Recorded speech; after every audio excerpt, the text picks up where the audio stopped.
Ever dreamed of falling in love with the lead singer of a boy band? Ever imagined he would spot you in a crowd and dedicate a song to you in front of everyone watching? Boy, do I have the movie for you. The idea of you is a cringy premise, no questions there, but despite that, was I entertained? 100% I was. Starring Anne Hathaway and Nicholas Galitizine, this movie is adapted from a book which is based on a Harry Styles fanfic. Don't quote me on that. I heard it through the grapevine. So don't blame me, blame the internet. Nicholas plays Hayes Campbell. He is the lead singer of August Moon, a hugely successful boy band in similar vein to One Direction. Kinda is adding up here. Anne plays Selene, a divorced mother who is trying to find what makes her happy in life. Look no further, Selene, because you're going to Coachella and you're gonna fall in love. Yeah. This is the premise, and no, I'm not joking. Selene is forced to go to Coachella with her daughter and her friends after her ex-husband bails last minute, and you can see exactly where this is going. Her ex-husband is loaded for some reason. I don't think we ever really find out what he does. So they all have VIP passes, which include meet and greet. While looking for the bathroom in VIP, Selene goes outside. She's a lot lost. She doesn't know where the bathroom signs are, and she sees someone come out of a trailer.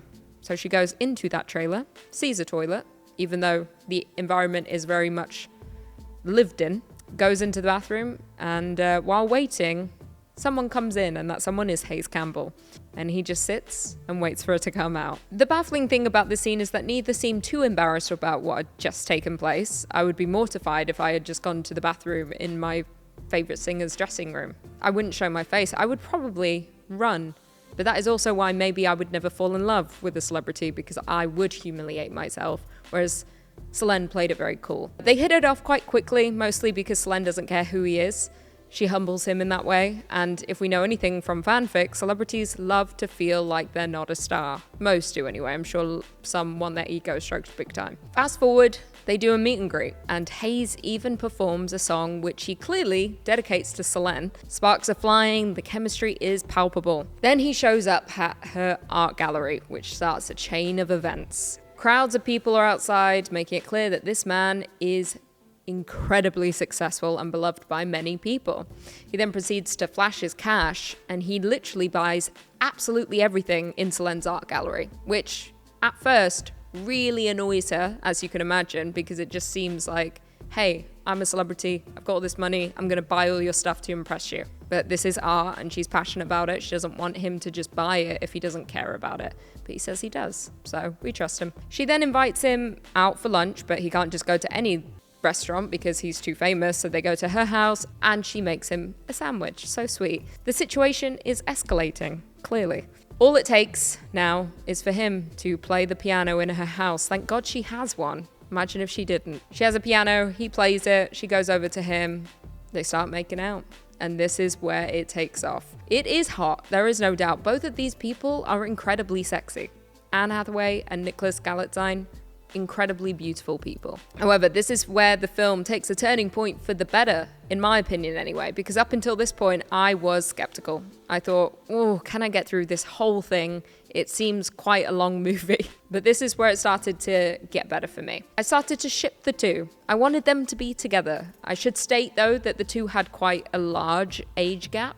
I think Hayes is 24 and she's 40, turning 41. Can't really remember, but that kind of age gap. Not to mention, she has a high school daughter, which, as you can imagine, might not bode well for her as things progress. Imagine being in high school and your mum's dating a 20-year-old. Well, he's not 20, 24, whatever. So the pair begin a secret love affair, with Selene pretending to be his art consultant and going on tour with him and his band. Despite being secret, they make it pretty obvious. There are so many moments where he's performing at a concert, she's in the wings, and he's quite literally just looking at her and singing to her. Yet, we are to believe no one knows what's going on. It's a stretch. It's a major plot hole that you kind of have to ignore in order to keep enjoying the movie. It's fine. Happiness can't last forever though, sadly. Not in films like this. And at one night out while at dinner, they get papped kissing. And we know that things are about to go downhill fast. However, in between there are hiccups. While at a getaway house with some of the band members, Selene suddenly feels her age. As you can imagine being in your 40s and hanging out with 20-year-olds. You'd feel pretty weird. What are you going to talk about? That's the thing. They're all discussing college and their future while she's a divorced mother running an art gallery. Not to mention she feels deeply insecure about her own body despite being the flawless Anne Hathaway. But the band members commenting that Hayes is different now and heavily implying that he used to be more of a party boy, maybe slept around. That is what tips Selene over the edge. And she ends everything and returns home. Here comes the conflict of the film, though. The paparazzi picture is released, finally, and things take a sharp turn. Not to mention, this is how Selene's daughter finds out, because this whole time while Selene went on tour with him, her daughter was at summer camp. And now imagine being at summer camp and you see a paparazzi picture of your mother, and you're trapped there with all these other teenagers who are definitely going to make fun of you. But this is what ultimately brings the two back together. Hayes returns to hide out with Selene and her daughter in their home. They once again begin their romance behind closed doors, but they eventually take it to the streets. Of course, people aren't happy, mostly because this is a much sought-after boy band member who everyone wants a piece of, but also because Selene is so much older. I mean, I knew how it felt when I was a teenage girl and I was obsessed with Zac Efron, and when there was speculation he was with anyone, or when he was with Vanessa Hudgens, I was not happy. I thought he was mine. God, being a teenager's rough. Thank God we all grow up. People are quick to judge, and soon their relationship begins to destroy elements of Selene's life. It creates a divide with her daughter, as you would expect. She becomes tormented at school, and worse, it gives fuel to her ex-husband, who already has a strained relationship with Selene. The world has eyes on her, and it's not positive, but worse, it just destroys her life privately. This all comes to a head, and Selene officially ends the relationship between the two, and Hayes is devastated. He tells her he loves her, but Selene is determined it has to end.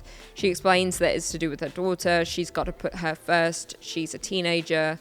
She doesn't want to ruin her life, and this is going to have an impact on her life.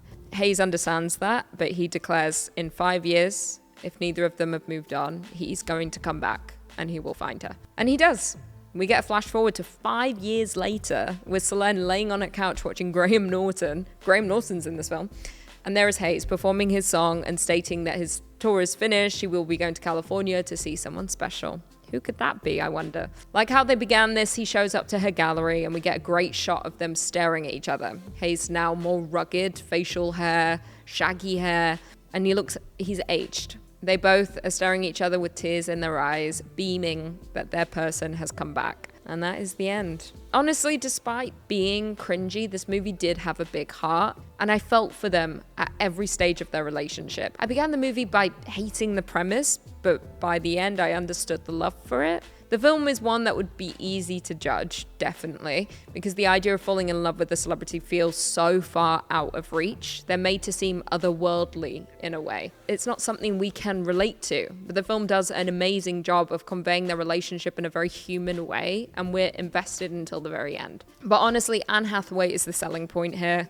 She is phenomenal as always, and I don't believe this film would hit quite as hard if it weren't for her. It is definitely driven by her performance, but I can't take away from Nicholas Galitizine, who does an amazing job of grounding a world-famous pop star. I'm not sure if I'll return to it. I might. I would probably give it another watch, but it is much better than I was expecting it to be. That's what I will say. And both leads do a great job.